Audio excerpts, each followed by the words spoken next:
Appreciate everybody, both our panelists and our attendees, for joining us today. On behalf of the Cyber AB, Cytours Technologies, Redspin, and Carasoft, I would like to welcome you all to today's webcast, The Path to Successful CMMC, Expert Insights and Practical Advice. And with that, I will hand it over to our moderator for today's session, Dave Glenn, the Chief Business Development Officer at Cytours Technologies. So Dave, you can take it from here. Floor is yours.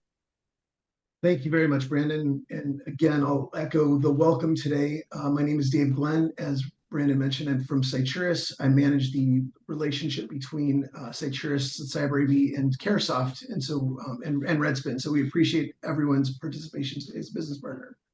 We have a great panel for you today. We have Matt Travis, who's the CEO of the Cyber AV.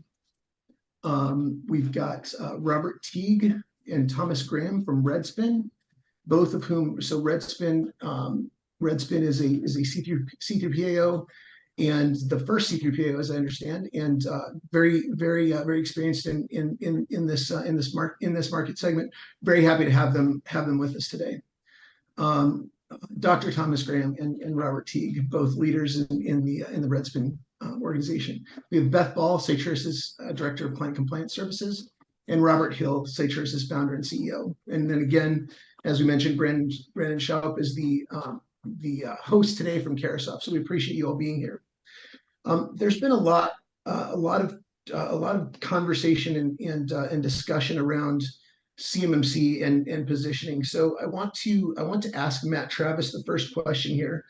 Matt, can you please go over for us? And I know you're probably tired of talking about this by now, but the key dates and milestones for CMMC rule implementation. What do organizations need to be aware of? And this question's from our friends at Baker Hughes, but any relevant updates to the schedule that we should be aware of? And what's next between the public comment period and the end of the year now for CMMC 2? Hey, thanks, Dave, and good to be with everyone in the audience. And as I always have to do, let me stress or remind everyone that the Cyber AB is an independent nonprofit 501c3 organization that supports the Department of Defense's CMMC initiative through a no-cost contract. Nothing I say here today should be construed as representing official DoD or U.S. government policy. That said, I'll give you, Dave, my best prognostication on how I think the rest of the year is going to play out. And the headline is really that, for more than a couple of years, we've been wondering when will CMMC get started. And now I think we can definitely see that light at the end of the tunnel, because we are, in my best estimate, probably about a year away, if not just a little less than a year in the best case scenario for CMMC to actually be in force. So where are we in the timeline? So as many of the audience probably knows, there's two rules in CMMC, a Title 32 rule that codifies CMMC as an official DoD program. And then we're still waiting for the new Title 48 rule, which deals with the procurement and acquisition implications of CMMC and how contracting officers can and must use the CMMC program in procurement decisions. So the bulk of the program was identified in that proposed rule. We don't expect that rule to change too much, but you mentioned the public comment periods. Where the government is now is, at least on the Title 32 rule, they are adjudicating the hundreds, if not thousands, of comments, questions, and suggestions that they received from the public during that 60-day public comment period that expired about the end of February. So they're hustling to do that. We expect the Title 48 rule to show itself really any day now. OMB had shown a expected release date of March last month. That hasn't happened, but we hope to see it here in April, and there'll likely be a public comment period for that as well. So then you'll essentially have DoD working to adjudicate all these comments for both of those rules, and based on those comments, they may add some language to the final rule. They may take back some language, make edits. They're essentially going to be tweaking the proposed rule based on what they see in the proposed comments. That's got to go back through OMB. And the real next date we're probably looking at is in the fall. By probably mid-October, I think, is when DoD is looking to try to get this final rule published. And that's because the Congress gets 60 days to review it. And it has to be the same Congress. So if they don't get it by mid-October, this 118th Congress is expected to adjourn around the third week of December. So they really, I think, want to get the final rule published before Election Day and probably mid-October, so that Congress has those 60 days and we go into 2025 with an expectation that CMMC would be starting, shortly thereafter. So I think, earlier than March of next year of 2025. But, Dave, that we think about where you were in March a year ago, time moves fast. And as Ferris Bueller said, if you don't pay attention, you just might miss something. And we'd hate for anyone to miss CMMC because, the train is coming. And it's not that the train's going to run you over, you're going to miss it. And all your competitors are going to be CMMC ready to get certified. And if you're not, that procurement train's going to pass you by. So it seems like a long time, but I think we're really probably about a year away from this all actually becoming a real program. Thank you for that commentary, Matt. This is kind of a follow-on for the whole panel here, as well as you, Matt. At what point in time does CMMC rules start impacting contract decisions and competitive situations? How close are we to seeing contracts that require CMMC certification? Yeah, so if you read in the proposed rule, that's going to be a little bit later. So we talk about CMMC being enforced. That's when the program is actually authorized to commence. That's not going to be the day after we see the final rule published, right? So again, we'll probably see the final rule published hopefully in October. And in that final rule, there'll be an effective enforced date that we don't think will be any sooner than March, but we'll have to wait and see. But even then, CMMC requirements, at least for level 2 certification, will not be entered into any contracts until for that first 6 months. That first 6 months, there'll be self-assessment. The 4 phases are laid out in the proposed rule. That said, companies that are ready to get certified will be eligible to get their CMMC certifications from a C3PO on day 1 of CMMC entering the force, even though there's not a DoD requirement yet to do so. I think that's an important distinction for everyone to understand. Yeah, thank you, Matt. Anybody else on the panel? Beth, I know you just finished helping with the joint surveillance assessment. Anybody else have any comments on what we're seeing in reality in the field? Are people leaning in? Are people starting to talk about this being a competitive differentiator positioning in terms of CMMC? Thomas, you're nodding. I can't speak for Beth, Dave, but I know, especially over the past 6 to 8 months, we've seen a lot more interest in trying to get into the joint surveillance program. And one of the biggest reasons is to have that competitive advantage, because now once the rule gets finalized, once the program is up and running, as long as they hit that 110 mark, they have, at least as the rule is constructed currently, they would have that converted over to a CMMC level 2 certification. So right out of the gate, they have something that, a lot of their competitors may not have. And Thomas, I think I want to add something that I'm noticing a question that someone was asking about draft policies in the Q&A, and it's been going back and forth. Beth, you may want to speak to this because you just came through and give background. We have a client that 18 months ago was asking what's CMMC and why is it relevant to me? And they're an international company with a lot of DoD contracts. And then 18 months later, fast forward, Redspin, Beth, you just went through their JSVAP with a, Thomas, to your point, of 110. And so during that process, what I see going on and back and forth in the QA is what about our draft policies versus, actual policies? What about our POAMs and 180 days to get them done? Beth, you went through this with an organization having to take their policies all the way up to their parent companies, CEO, board, etc., to get those things passed through.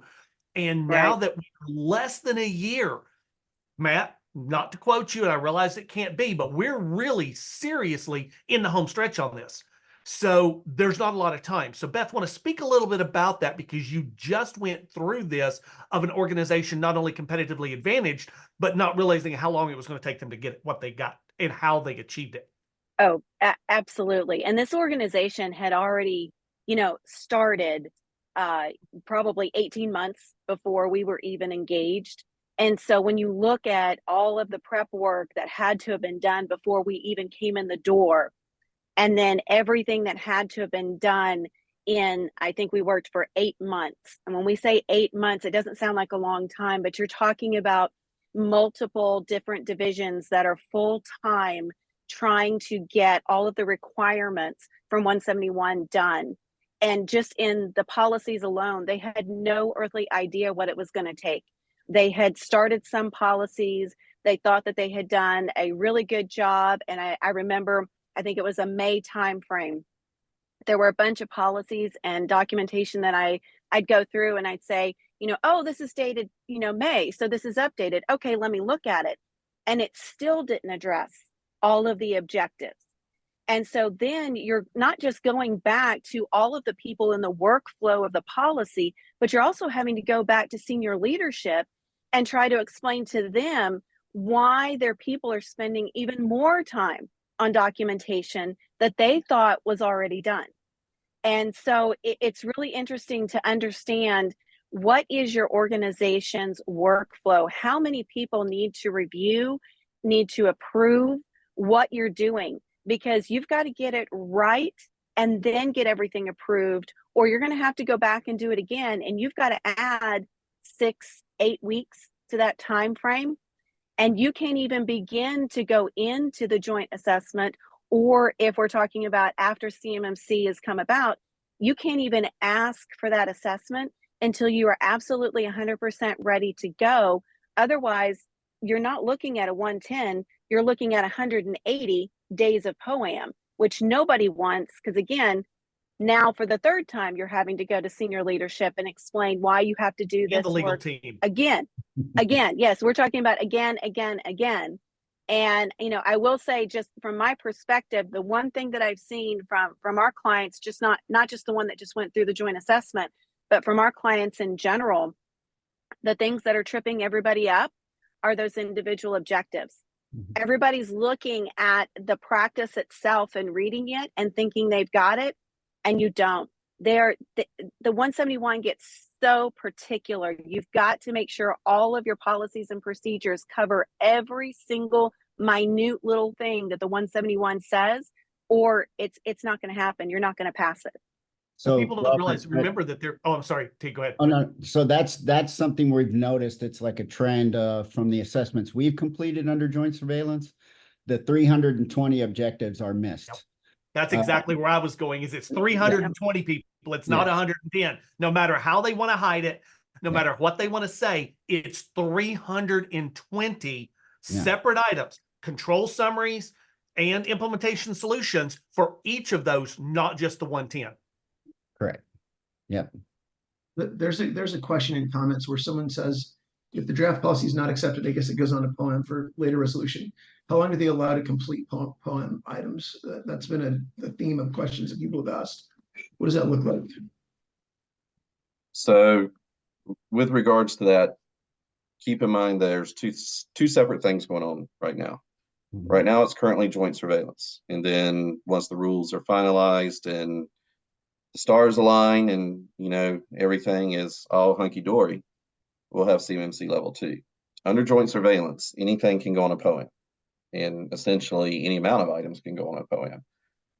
The caveat to it under joint surveillance is much like what's in the proposed rule.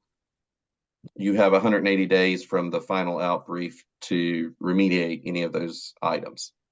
Now, under formal CMMC, at least as the way it's written now in the proposed rule, there's only certain items, number one, that can go in the POAM. Yep. And number two, there's only a certain amount of items that can go into a POAM. Without the rule being finalized, I hesitate to speculate on what will and will not be allowed. What seems to be alluded to at this point in time is that it's pretty much only documentation, but keep in mind those documentation could be associated to practices or requirements, as the proposed rule says, that are 5-pointers. And if it's still 88 out of 110, well, that means for maybe 5 documentation items can be updated.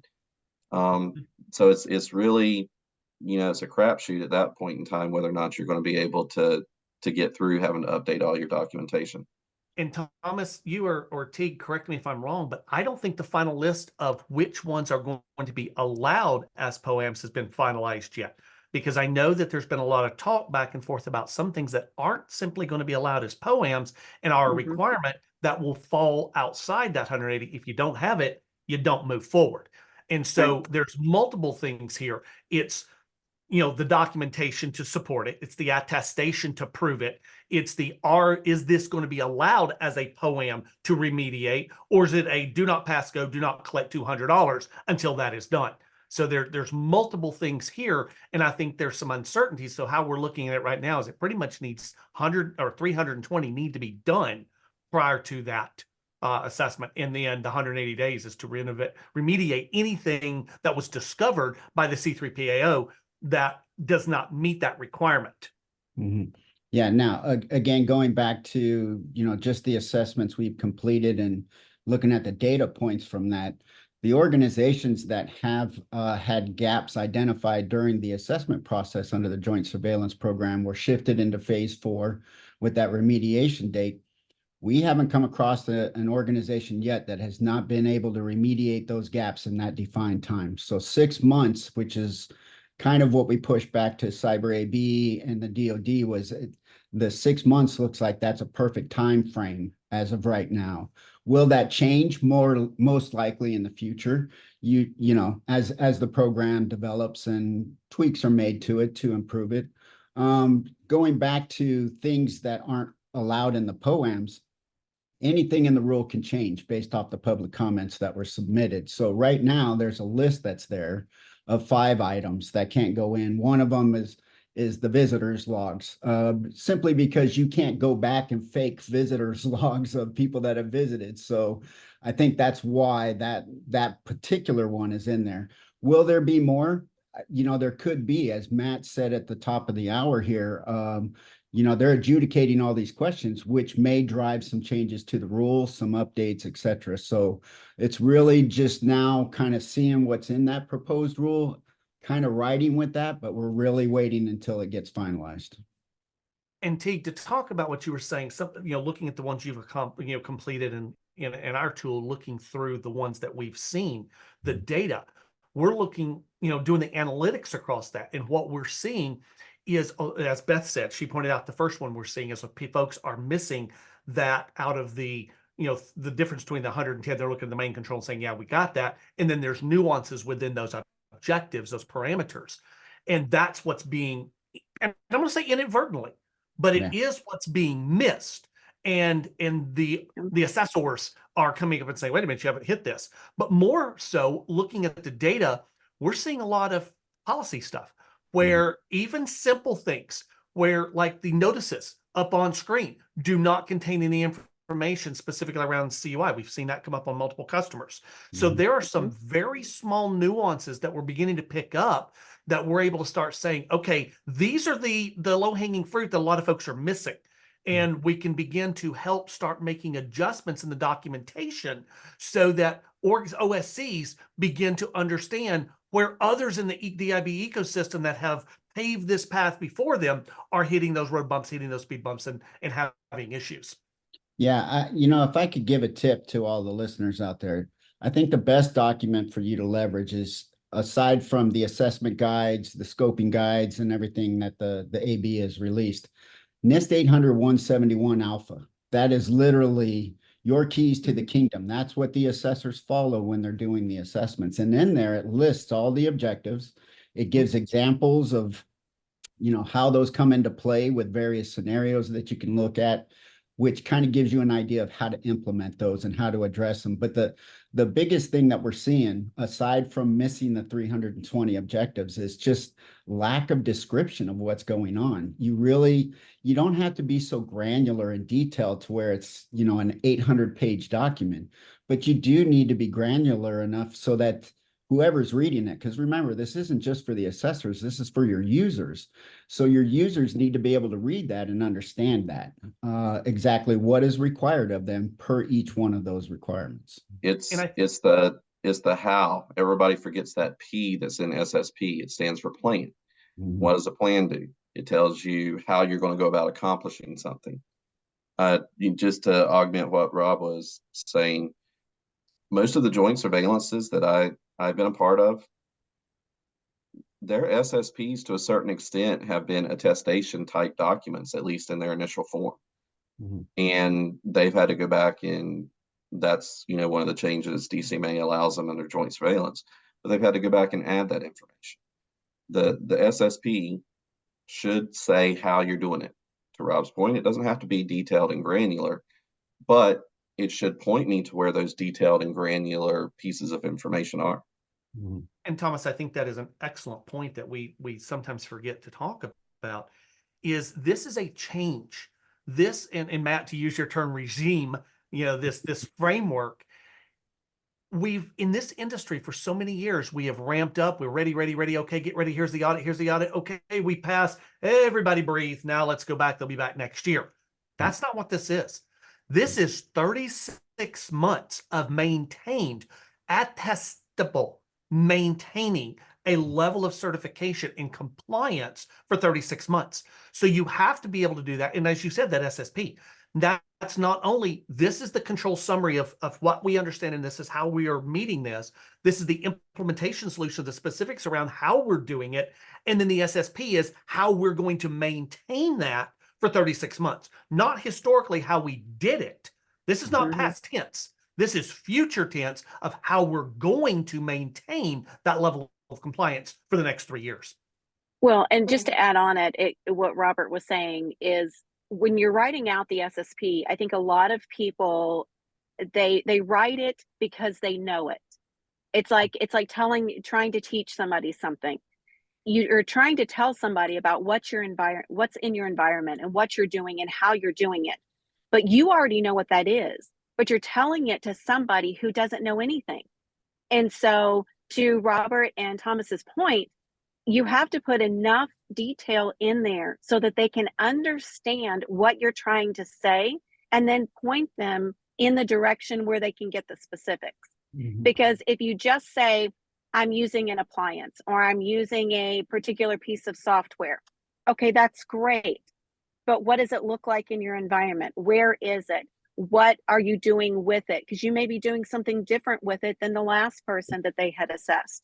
And so there's a story you've got to tell that's it's right in between too much information and not enough. And I'm seeing too many of our clients go in the not enough, because if I'm telling the story, I already know the story. I have to remember to give the details that are going to allow the people who don't know the story to be able to understand what's going on. Otherwise, you're going to spend all your time answering questions about what is this, where is this, what in the world are you talking about, can you give me more details, instead of actually getting into the meat of the assessment and dealing with what you're supposed to be dealing with. So if I can give you an example. So using ACL2 3.1.12 as an example, this is out of the access control domain. Yeah. 3.1.12 is monitor and control remote access sessions. On the surface, you can, mostly what we see is a response to that particular requirement in the SSP. But when you look at the objectives underneath it, Objective B asks, the types of permitted remote access are identified. Have you identified those? It's more than just what the requirement's asking. That's where the details are coming from, which is why a lot of folks are having issues with documentation. That detail is not there. And it's absolutely just, yeah. And that question, the way it's asked, you can say, yep, we've identified them. That doesn't provide it. What is the list? Have you documented them? Show me the documentation, show me the configuration, show me how it's implemented, and what's your plan for maintaining and feeding that over the next 3 years. It's not a yes or no. And again, just, general and what we've seen, most folks don't list that out in the SSP, simply because anytime there's an update, you have to go back and update that SSP before your annual review. So many are referencing that out to a separate list that's maintained elsewhere, whether that's in an Excel workbook or spreadsheet or something else. That list of remote access is identified in that document. And then they reference that document in the SSP, so that when the assessor or the user says, okay, they've identified remote access, let me go to this little tab they've sent me to and see what it is. Remember, if you put that granular detail in the SSP, there's nothing saying you can't. It's just now that anytime that process changes, you're now going to have to change the SSP. And you want to keep most of that in procedures so that the procedures should be living documents that can be updated and changed as the environment's changing. And then your SSP is reviewed annually and then updated then. So if you keep that in mind and kind of work with that mindset, you're prepping yourself for a pretty good assessment. And Teague, just Thanks, to continue, I know, Dave, you need to move on to the next one, but I want to add a few things. To continue with your example, C on that 3.1.12 is remote sessions are controlled. So there needs to be that control piece. How are you and controlling then D is, are they monitored? And so that's changing. It's not were they monitored last week. It's, are you able to access that monitoring and show us that it is being monitored continually and will continually be so for the next 3 years? And a shameless plug here, one of the reasons we designed the software the way we did, that those that are using our tool, is the SSP is a living document. It's not just a one time. So you don't have to go back to SharePoint and make that change in revisions and look at that. When you make the changes within those particular practices, parameters, objectives, it's automatically populated on the SSP. And that solves the problem you're talking about, because so many companies are struggling with this static document that's over here living in the ether. And many times it's controlled and managed by somebody that's not making the technical changes within the department. So things are happening within the organization, the technical changes are happening, and the documentation is not being updated to match it. Yeah, and I know, David, you got to jump on, but there's a lot of folks on here that are in IT departments. I cannot stress enough, this is not just an IT requirement. This is an organizational requirement. Your HR is involved, your marketing team's involved, your legal team's involved. The folks that deal with the contracts are involved. So keep that in mind. This is an organizational wide assessment. Guys, what a great discussion thread, and I think we would probably have a webinar just on that in and of itself. Matt, I have a quick question for you about resourcing. As you think about the Cyber AV, going back to Cyber AV as an organization, there are people on this webinar that have private messaged and asked questions prior to this webinar saying, this is all super overwhelming for me. How do you find a partner on cyber? How should OSCs, organizations seeking certification, use the Cyber AV website? What resources are available to them? Yeah, Dave, Rob made a great point about this is not just something you can delegate to your mid-level IT, admin manager. It's a whole of organizational effort to become CMMC certified, but it's also something that you shouldn't have no need to go alone. There is help out there. And one of our roles, our primary role is to accredit C3POs and authorize them, and instill trust and confidence in the impartiality and consistency of CMMC assessments. We do that by enforcing the code of professional conduct and overseeing appeals note and so forth. But one of our other roles is to provide that CMMC marketplace. And that is where everyone in the ecosystem comes together, where if you're looking to become a CCA, an assessor, or CCP, you can find who's teaching the authorized classes, where to take the tests. But more importantly, if you're an OSC, if you're a company within the DIB, there is a whole cadre of practitioners, both individual registered practitioners and advanced, we call them RPAs, and organizationally, there's about 310 RPOs. And these are companies that are dedicated to helping DIB companies implement 800-171 and prepare for their assessment. So that's really the consulting side of the ecosystem, gets those companies ready so that when C3POs come in, they're as best prepared for that assessment as they can be. So you can find all that in the marketplace. There's no charge to access the marketplace. It's free at cyberab.org. And we encourage everyone in the DIB to check out all the experts, both from practitioners to instructors to C3POs who are there to help. Another shameless plug for you, Matt. Make sure when you go out to the Cyber AB site, you sign up for the town halls. Matt and his team perform these town halls monthly. You want updates on the rule? That's where you get them. Yeah, that's a great point. Those discussions are always well attended and great engagement, great discussion. There have been a lot of questions around CUI and FCIs. If you think about federal contract information, and by the way, let me back up for a second. These polling questions that are popping up for you, please answer those polling questions. If you're here to get your CPE, that is part of what gives you those credits. So please do make sure you answer the polling questions when they pop up. So yeah, so in terms of federal contract information, is it considered a subset of CUI? Is it classified under a separate designation? How does this distinction impact compliance requirements? And the question in the chat was, we've had the Air Force tell us the contract itself is CUI. And so this is a little chicken and the egg question. How could they email us the contract if they haven't confirmed our level of compliance? Will there be a way to challenge what CUI? What is there a referee to judge this? How does that process work? Everybody all at once, please. Everybody went quiet. Okay, well, first of all, if it's CUI data, that document should be marked, but most contracts are not, and most contracts are available publicly. So the contract itself isn't really CUI data. What that contract is telling you is that there are certain clauses within that contract that you, as the contractor, have to abide by. One of those is DFAR 7012. So if you see that clause in there, you are definitely dealing with CUI. Now, the question becomes, because they still left level 2 bifurcated, do you have to self-attest or do you need that C3PAO? How the DoD is going to make that determination is we're still waiting. So that's a little bit up in the air, but the best way is to prepare for the worst and expect the best. Well, I mean, one of the full disclosure, DoD has openly admitted they haven't done a very good job themselves of teaching their own folks of what CUI is.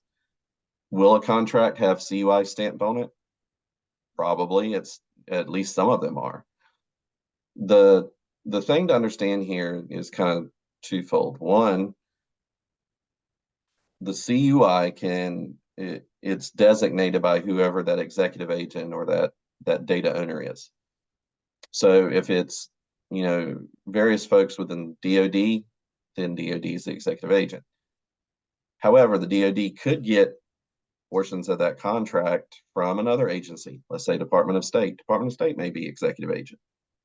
So when you ask your question back up to them, DoD may just not know why it's being classified as CUI. They may have gotten it from the Department of State. So now if the contracting officers, worth their salt, then they'll go to their point of contact at Department of State and say, hey, we've had a question on why this is CUI. I'm not really sure. Can you identify to me which NARA categorization this falls under?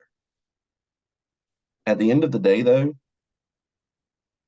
honestly, and this isn't a very politically correct answer nor a good answer, DoD has a tendency to categorize more things as CUI than probably what needs to be. And that's, honestly, CYA on their part, because they don't understand what it is.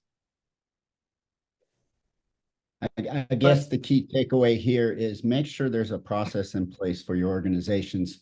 When something like this does come in, your users understand, okay, this kind of smells and looks like CUI to me. So what is the process? Who do I notify? How do I get this out of my email? How do I get it validated? As long as you got a process around that and how to take care of it, you should be okay. You can't control what comes in unless you're blocking everything. So just keep that in mind. If it looks like it, smells like it, and potentially could be, treated as though it is. Err on the side of caution, because it's a whole lot better than going the other direction.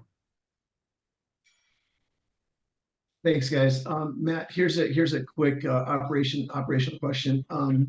Somebody asked the question around the monthly Cyber AV call. How do they sign up for that? You mentioned the Cyber AV site, but the site's challenging to find things sometimes. I put a link in there to the archive town halls. What's the best way for people to stay up to date on those? And is there some kind of notification service or something that they can look out for that? Yeah, no, and I appreciate the plug by Rob. So, right, the last Tuesday of every month at 6:00 p.m. Eastern time, we convene our monthly town halls. This is not on behalf of DoD. This is us in our role convening the ecosystem. And as Rob pointed out, we try to update everyone on programmatic issues, rulemaking. We sometimes have guests talk about certain technical issues.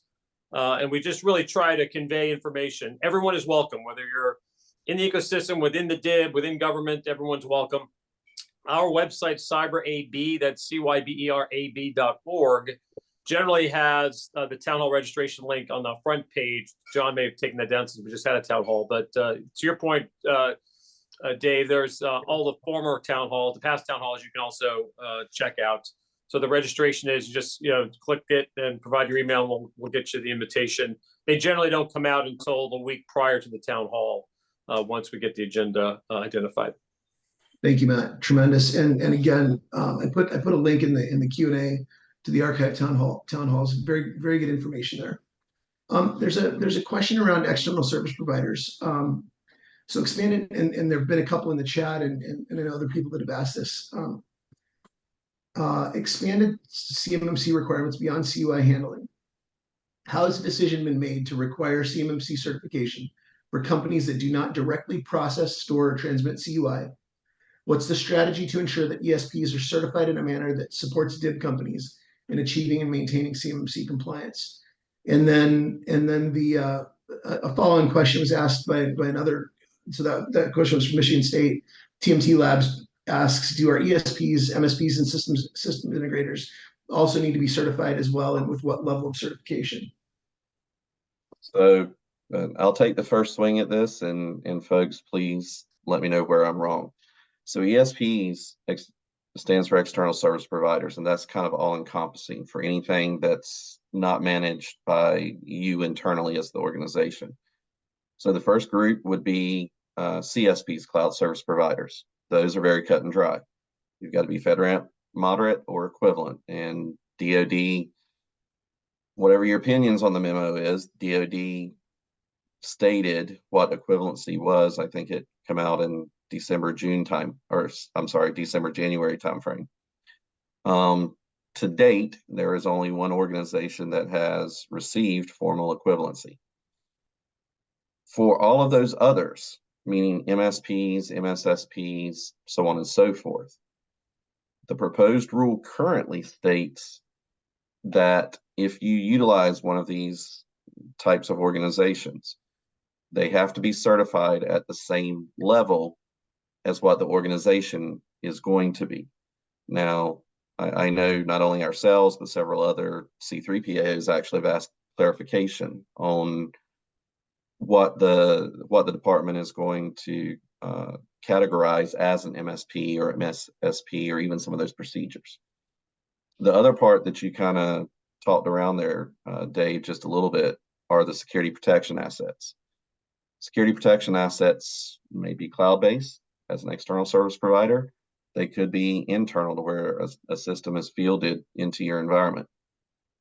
Right now, scoping, training, rule, assessment guide, if it is categorized as a security protection asset, then potentially it could be assessed against all 110 items in NIST 800-171.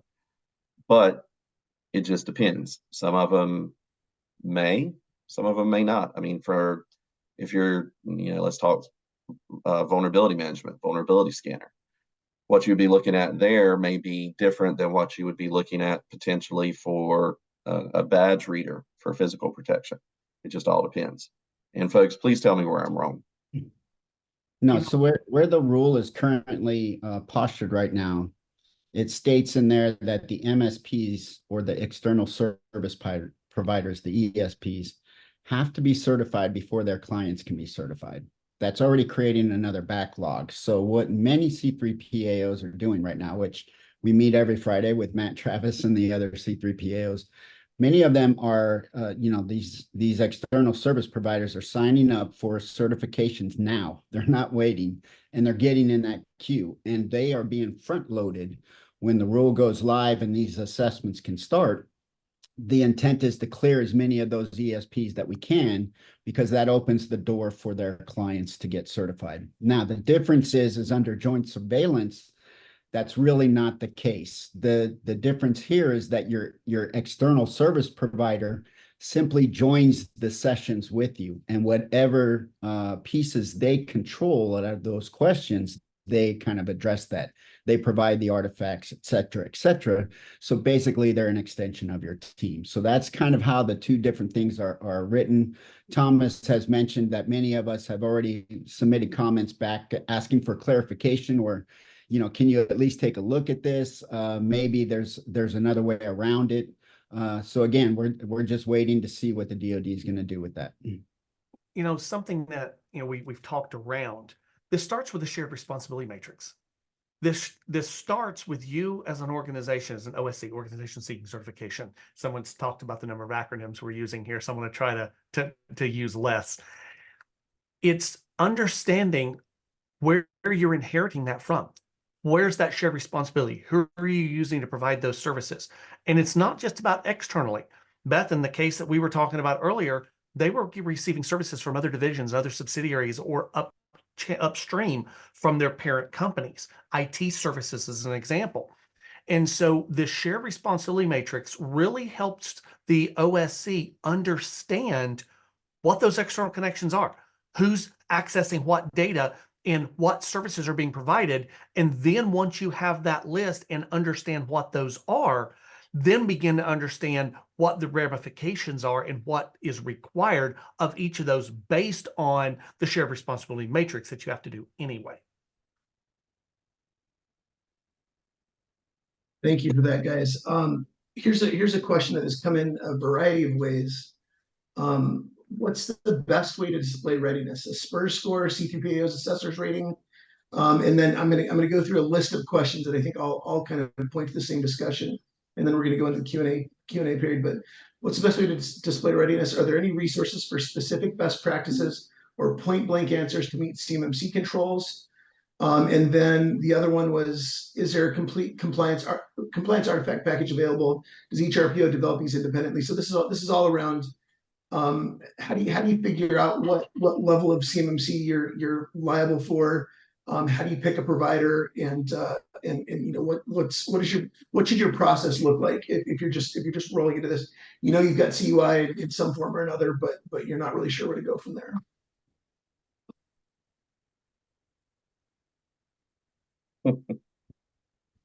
Wow, once again, everybody at once. Sorry, I was responding to a question from the No, that's okay. So a number of people are asking, what's the best way to display readiness? Is it a SPURS score? Is it C3PAO assessor's rating? How do you tell quickly kind of what to do as an OSC? So as an OSC, when do you pull the trigger in talking to a C3PAO? That's kind of how I take this question. Yeah, sure. Right? Yeah. So you know, if your SPRS score based off your self-attestations are somewhere in the positive range of upwards in the 80s or higher, you could even be at a 75-ish or, you know, or higher. You're ready to talk to a C3PAO, okay? There are also other instances that are kind of offset from that. Many organizations are starting to shift to these government clouds. There's no quick button to CMMC, so I want to preface that first. However, / these cloud environments based off inherited controls from those cloud service providers moves you quicker down that needle, okay? So if you are pushing all of your CUI data to a cloud environment, it doesn't take long to get those clouds established properly. So you're talking about 3, maybe at most 4 to 6 months. You should, as you've already made that decision and that cloud is starting to be stood up, contact a C3PAO. Keep in mind, folks, the list for C3PAOs right now is already growing. Many of the C3PAOs have helped clients, and they've had clients in their queues for almost a year, some even longer. So the longer you wait, that's that line you're having to wait in. And keep in mind, as I mentioned earlier, we're front loading these MSPs or these external service providers. I mean, so that's, you know, you're standing in line behind them as well. So as soon as you can, I always recommend to folks, if you need an RPO, go out to the marketplace and find one. Here's a couple you can talk with, but go to the marketplace and find one that works with you well. Then get on just contact a C3PAO and start talking to them, folks. It's not going to cost you money to talk to them. So keep that in mind. But the quicker you get in their queues, the better off you are in getting your assessments front loaded. And some of the questions that Dave was alluding to that we saw in these earlier ones were, when do I know I need to talk to an RPO, or when do I need to know that I need to talk to an expert? Mm-hmm. Guys, simple advice. If you're questioning it, you probably need to talk to one. Mm-hmm. Mm-hmm. Now's the time. And I would actually caveat what Robert was saying. You know, you could start talking to a C3PAO, sooner rather than later. And he mentioned, if your score is in the 70s or so, but remember, when you're self-attesting, what we were talking about earlier, make sure that the score is an actual score. Don't go in there and pad it because you think it's going to help. Go in there and be very truthful in your own organization. Question every single thing. Go into the objectives. And if you don't think that it matches, then don't say that it matches. Because Right. we see too many clients that come in and do their initial self-attestation and they're in the 80s, they're in the 90s, and they told their senior leadership that they look great and they're ready to go. And they get an RPO or they get somebody helping with a readiness assessment, and that score plummets.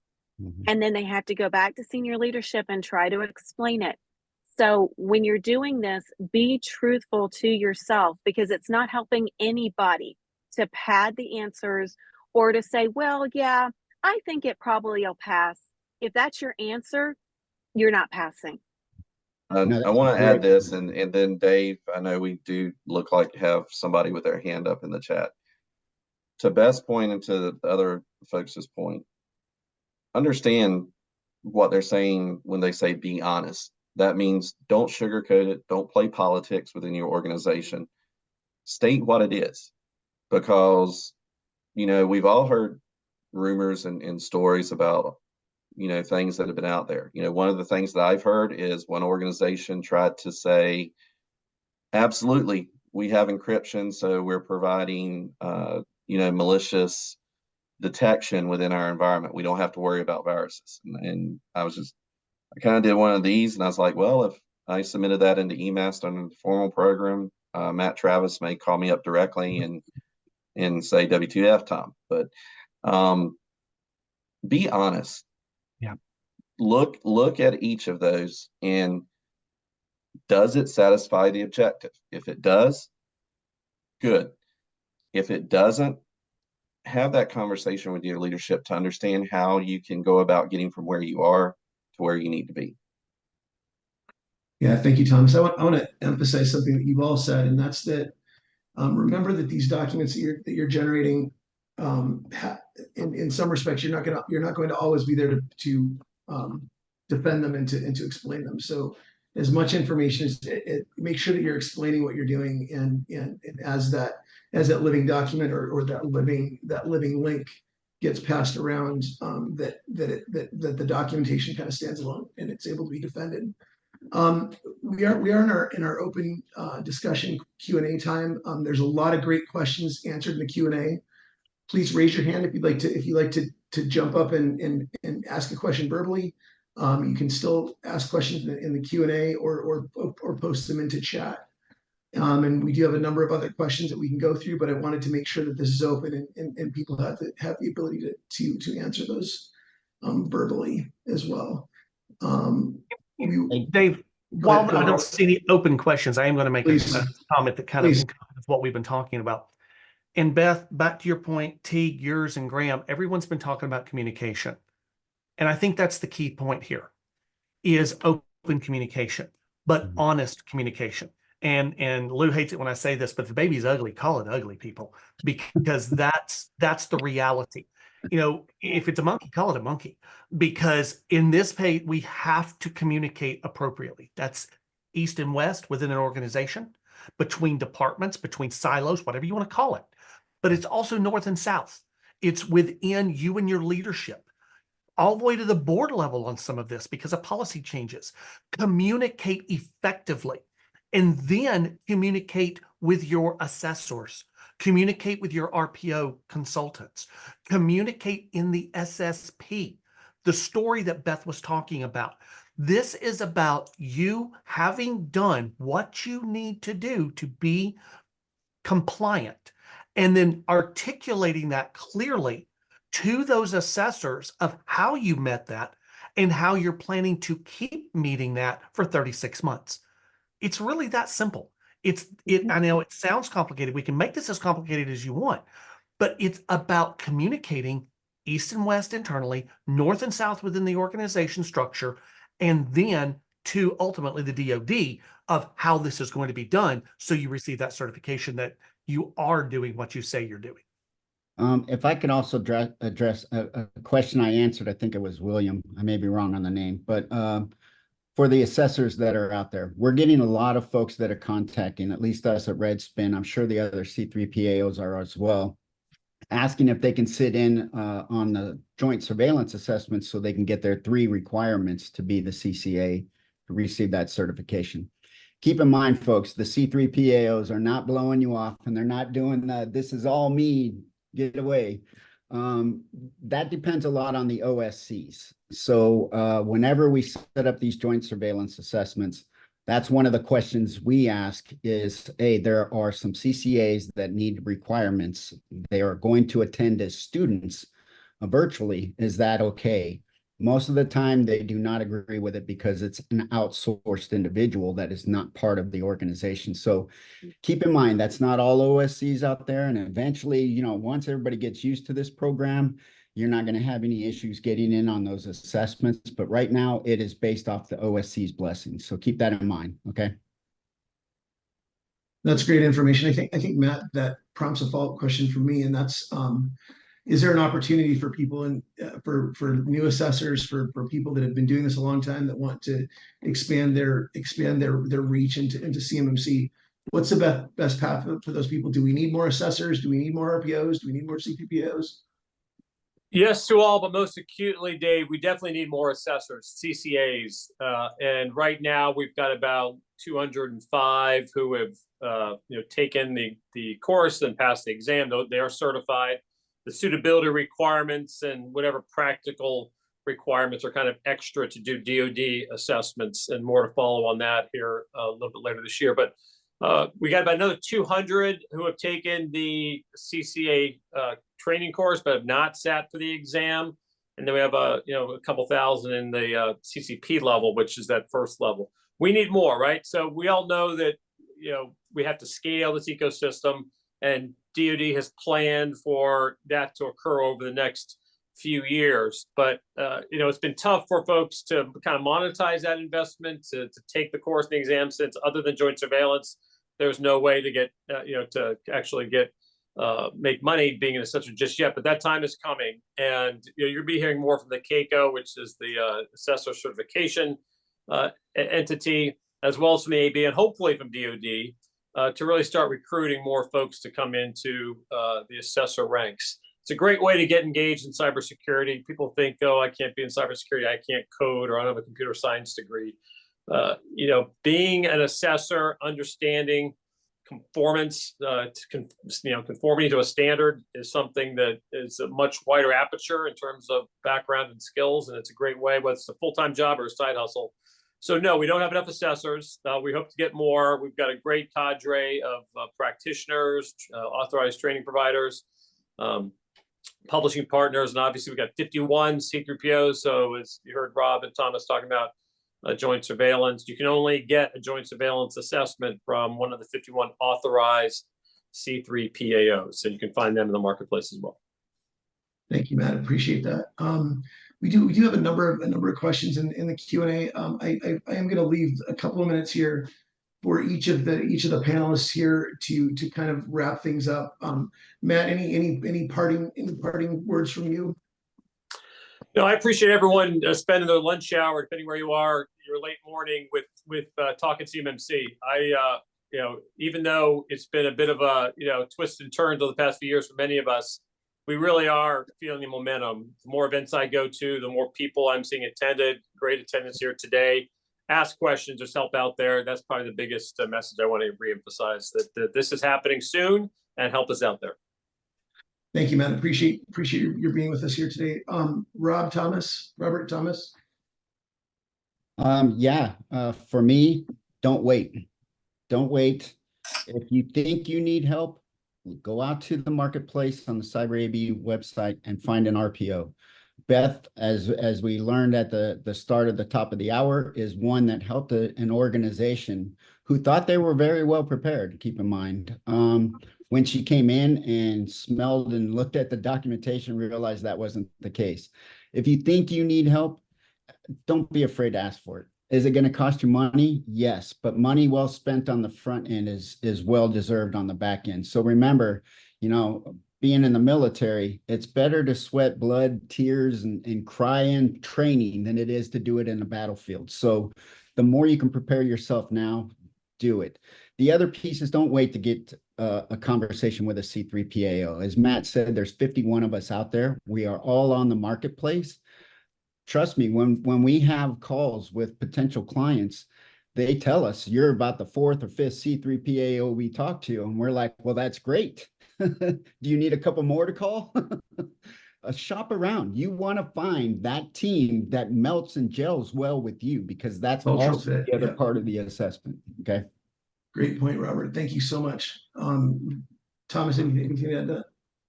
So I'm going to say something a little bit different than what I've said in other webinars in the past. For me, what I want to leave folks with is, while upcoming stuff is very important, and when I say upcoming stuff, I'm talking about AI implications to CMMC, NIST 800 171 Rev 3 implications to CMMC, some of those things that may just start becoming online. Folks, you got to take care of the foundation. You've got to take care of the stuff that's already a requirement first. So throughout, this webinar, you've heard us made mention several times to documentation. Documentation is a requirement. And to this, to the last assessment I was in, organizations are still not understanding what that is there for. It's not attestation documentation like you would see in the ISO. It's not something, just internally to say, yes, we're doing it. The documentation is for when you step out of your organization, you win the lottery, you win to Bora Bora, you invite me along since I provided this advice to you. Whoever steps into that role, they can maintain what you have already put in place. So in 3 years, when Matt in the Cyber AB comes back, knocking, and I'm not trying to throw you under the bus, Matt, you'll already know how it's been done for those 3 years, and you won't pull your hair out like I had to. So there you go. You don't want to look like Thomas, guys. Just throwing that out there. Robert Hill, I'm going to let you take us home here. I know it's a minute after. Thank you all for being here. Robert, I'm going to let you close us out here. Guys, I appreciate it. And thanks everyone for coming. And the last thing I want you to go away with is we're all in this together. The OSCs, the RPOs, and the C3POs. We're not the bad guys. We are here to help. As Robert said, everybody in the C3PO ecosystem meets every week together. The RPOs, we have our own forums. We work with those. Those of us that provide tools into this ecosystem that you can use are doing this to help you out. Reach out, ask questions. We are here to help the OSCs achieve this. So reach out, find us, Robert Teague said, who meets, who gels, who works with your organization, who can answer your questions, and who you feel comfortable working with. And guys, let's go make this happen. Everybody, enjoy the rest of your week. It's been an absolute pleasure. Thank you for taking your time with us. We'll talk to you next time. Thank you. Bye-bye. Thank you. Brandon? Yes, thank you, everybody. Just to take us home finally, I've just launched a series of polling questions. If everybody wouldn't mind just taking one more moment to give us your feedback on today's presentation, that would be very much appreciated. Always a treat when this group gets together. So thank you, Matt, Robert, Beth, Rob, Thomas, everybody. For your contribution, and Dave for moderating such a great discussion. Really glad to have everybody who joined us today.